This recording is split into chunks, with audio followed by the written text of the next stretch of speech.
Fala aí, nação tricolor! Seja bem-vindo a mais um vídeo aqui no canal. Vamos acompanhar as últimas notícias do São Paulo e vamos ver a análise dos comentaristas sobre essa goleada do São Paulo em cima do Cruzeiro por 4-1, com hat-trick do Ferreirinha. Então, sem mais enrolação, vamos pro vídeo.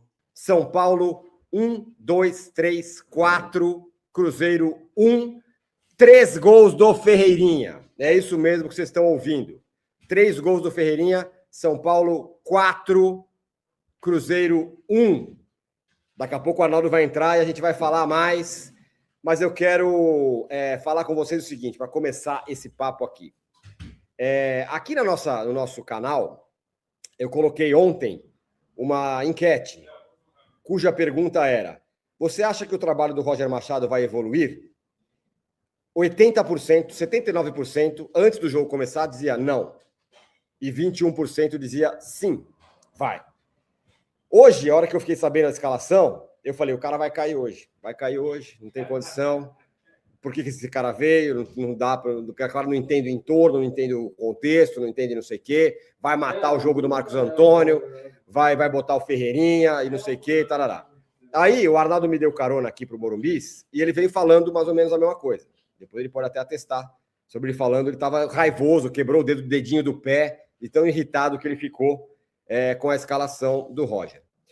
Quando os times entraram em campo e começou a aparecer o nome da galera no telão, todo mundo foi aplaudido. O Roger Machado foi vaiado. Sim, é isso que aconteceu. Então, o que eu quero falar aqui é o seguinte, gente. O Roger Machado, goste de você ou não, eu gosto de você ou não, eu gosto, o Arnaldo gosta, ou a torcida gosta, tal.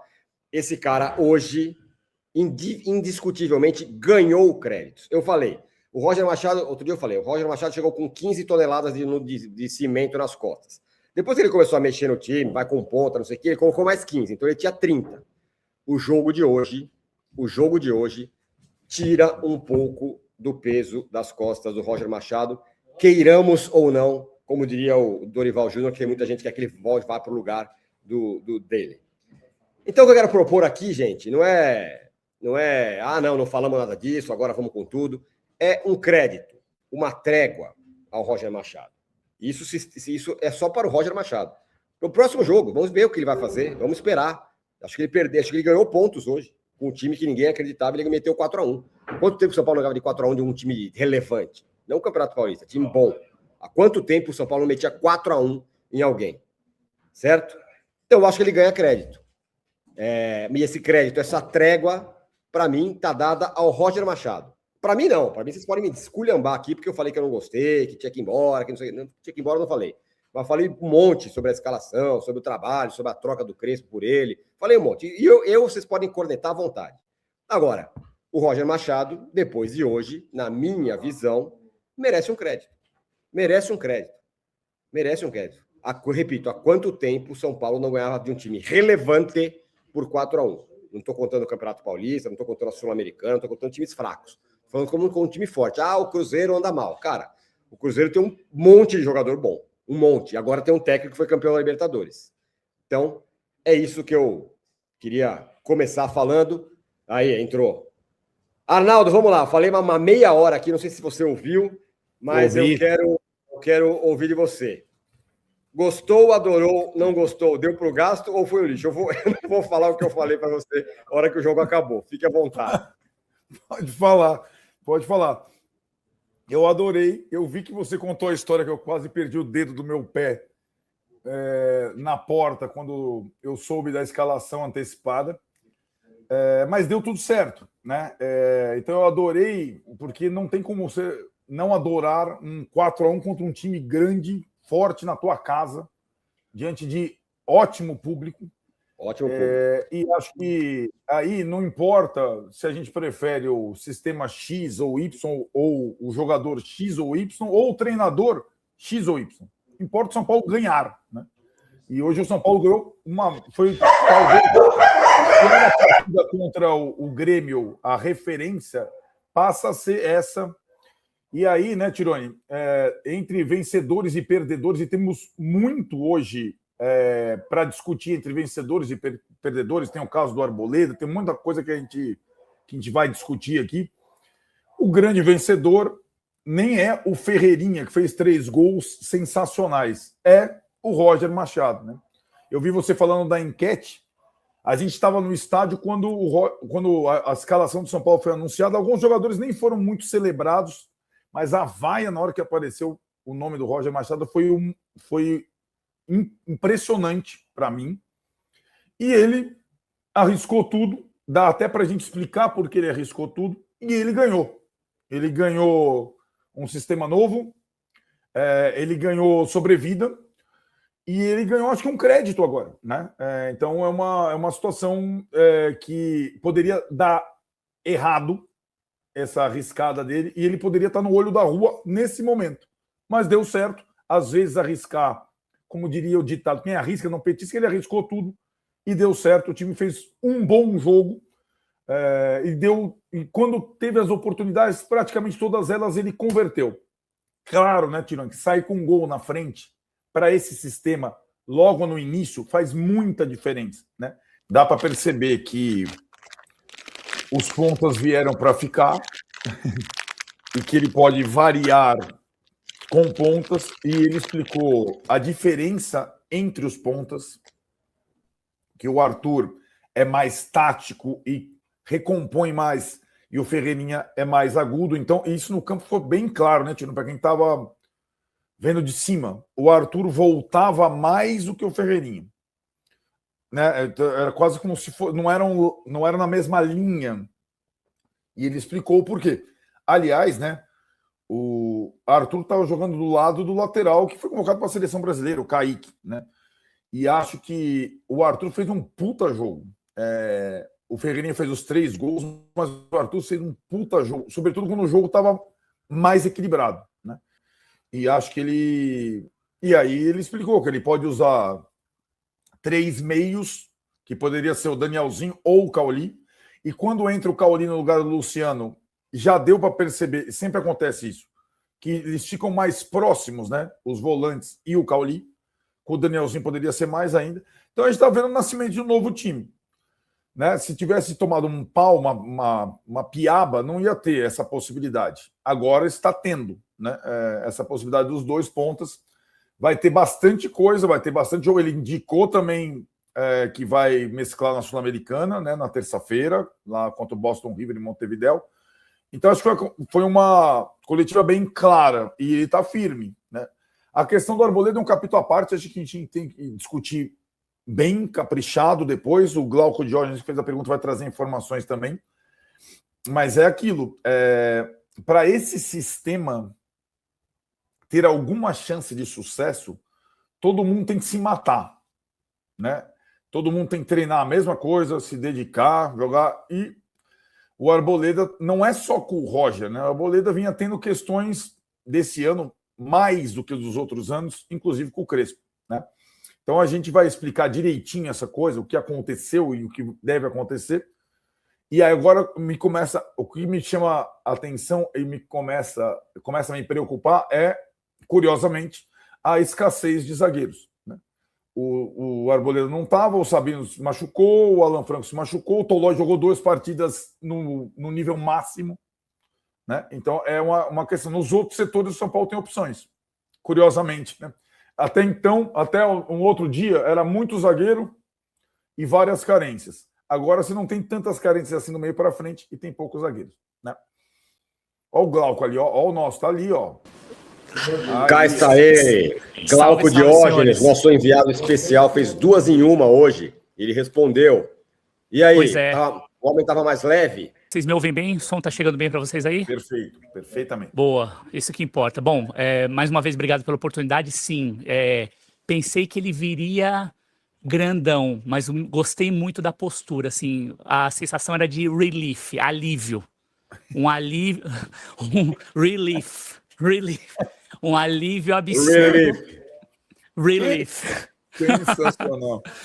Não, ele estava bastante aliviado, deu para perceber. Na hora que eu sentei, né? Porque eu cheguei na coletiva primeiro que todo mundo, mas fui pegar a zona mista. Aí, quando ele foi anunciado, ele já estava sentado. Então, eu me posicionei no mesmo lugar da outra pergunta. E aí, e aí já Quando foi recebi. falar do gatilho e só deu uma olhada para você. Exatamente, não vou falar de gatilho. E deu para ver que ele teve uma preocupação em ser bem didático na explicação, e dava para você entender. Inclusive, quando ele se refere no gol do Ferreirinha, que foi muito bonito, na troca de passes com o Marcos Antônio, fazendo aquela dobra de lateral no toque de calcanhar. Então, deu para ver que o que ele havia planejado realmente aconteceu, e ele conseguiu trazer de novo na coletiva de uma forma didática. E, obviamente, também teve a questão do Arboleda, que ele não se furtou de falar, mas está entregue à diretoria. A apuração que a gente viu com os colegas aqui de que a coisa realmente é séria e parece irreversível, né? A gente estava conversando aqui nos corredores, pegando o cheiro da grama. Mas, assim, gostei bem. Olha, vou falar uma coisa para vocês, tá? Eu cheguei cedo aqui hoje e conversei com muita gente. Gente na geral, gente na cativa, nos camarotes. Encontrei com vocês nas arquibancadas, na esquina, e lá, e assim, a sensação que você tinha era de um técnico balançando, e ele saiu de uma pré-demissão para uma renovação de contrato, entendeu? O São Paulo, o que ele jogou hoje nos 15 minutos foi uma coisa absurda, mas enfim, esse é um pouco do resumo do que eu peguei aqui no odor do gramado, que agora tá melhor, viu? Já ficou molhado, já tá pegando aquele verde que a gente tá acostumado dentro do Morumbi. E essa história de que Arboleda cogita deixar o São Paulo, informação que surgiu nas redes sociais. Antes de gravar esse vídeo, consultei uma pessoa do São Paulo que garante que o tricolor ainda não foi procurado pelo Arboleda. Mas dá para imaginar que, de fato, o equatoriano está chateado. É que desde que chegou ao tricolor, o Arboleda sempre foi titular absoluto. E essa temporada a situação é bem diferente. Ele só foi titular em 8 dos 19 jogos do São Paulo.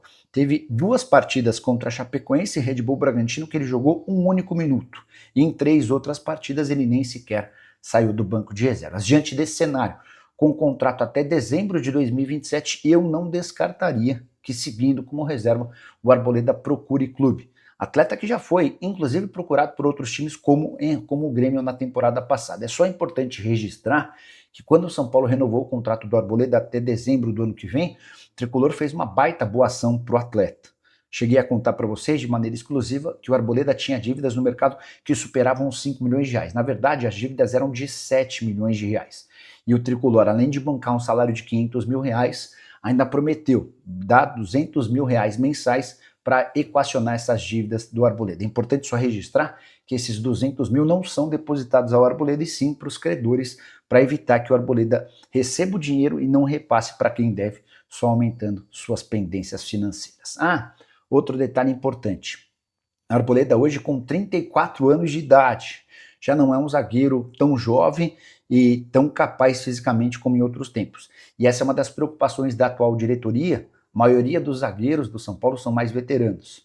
Tolói 35 anos, Arboleda 34, Dória 31, Alan Franco e Sabino fazem 30 nessa temporada. E você, o que pensa sobre Arboleda e os zagueiros do São Paulo? Já usa espaço para comentário? Então vamos comentar sobre essas últimas notícias do São Paulo, que goleou o Cruzeiro por 4-1 com hat-trick do Ferreirinha. O São Paulo começou o jogo com Rafael no gol, na direita Lucas Amon e na esquerda Wendel. A dupla de zagueiros foi Rafael Tolói e Sabino. Os volantes foi Bobadilla e Marcos Antônio. No meio-campo, Luciano. E no ataque, Arthur, Ferreirinha e Caleri. E eu queria aproveitar esse vídeo para fazer um pequeno desabafo. Eu sinceramente não entendo alguns torcedores e comentaristas que se diz São Paulino, mas fica o ano todo pessimista. Eu sei que o São Paulo não tem um bom elenco, que o time é limitado, que atravessa uma grave crise financeira, mas ficar o ano todo torcendo contra, aí é um absurdo. Começa o ano, não, São Paulo vai cair no Campeonato Paulista. Depois, não, vai cair no Campeonato Brasileiro. Agora, dessa vez, não, o São Paulo não pode jogar com pontas. Tem que voltar à formação de 3 zagueiros, que não sei o quê. Tá de brincadeira. E agora vamos ver qual foi as notas do público para os jogadores do São Paulo nessa vitória contra o Cruzeiro. O Rafael, que salvou o São Paulo em vários lances, teve uma nota de 8,2. O Lucas Amon teve uma nota de 6,9. O Rafael Tolói teve uma nota de 6,7. O Sabino de 6,6. O Dória, que entrou no segundo tempo, teve uma nota de 5,1.